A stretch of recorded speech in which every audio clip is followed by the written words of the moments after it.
అందరికీ నమస్కారం అండి. బాచీరావు ఫిలాసఫీ స్కూల్కి వెల్కమ్ అండి. ఈరోజు టాపిక్ భగవంతుని యొక్క గీత. భగవంతుడు చెప్పినటువంటి గీత జ్ఞానామృత భాండాగారం లాంటిది. శ్రీమద్ భగవద్గీత పరమ పవిత్రమైనటువంటి గ్రంథం. విశిష్ట వేదాంత బోధగా అంటారు. భక్తి శ్రద్ధలతో చదివిన వారు విన్నవారు కూడా కర్తవ్యాన్ని తెలుసుకుంటారు అని భగవద్గీతలో రెండు చెప్తాడు స్వామి. కర్తవ్యము, పరోపకారము.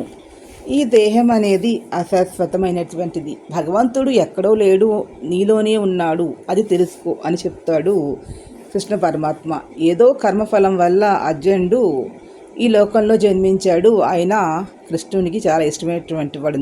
నారాయణులు అంటారు.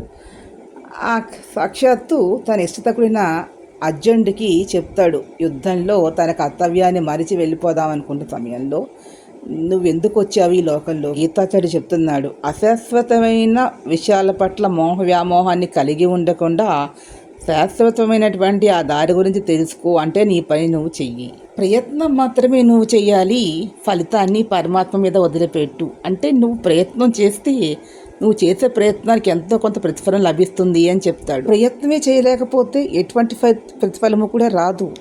మనం వంట చేయాలి అంటే కొంత ప్రయత్నం చేస్తేనే అన్నం తయారవుతుంది. కూర్చుంటే వంట తయారవుతుంది కదా. ఇది కూడా ఆ ప్రయత్నం చేయాలి అనే సంకల్పాన్ని నీలో ఉన్నటువంటి ఆ పరమాత్మ నీ కల్పిస్తూ ఉన్నాడు. కాబట్టి బుద్ధితోటి ఆ పరమ చెప్పింది విను, మనసుతో ఆలోచించి చెప్తున్నాడు పరమాత్మ. కోరికలను కంట్రోల్ చేసుకోవాలి అంటే మనసును అదుపులో పెట్టుకోవాలి అని. ఈ వీడియో మీకు నచ్చిందని లైక్ చేయండి, షేర్ చేయండి, సబ్స్క్రైబ్ చేయండి, లైక్ చేయండి, please subscribe. Thank you to all.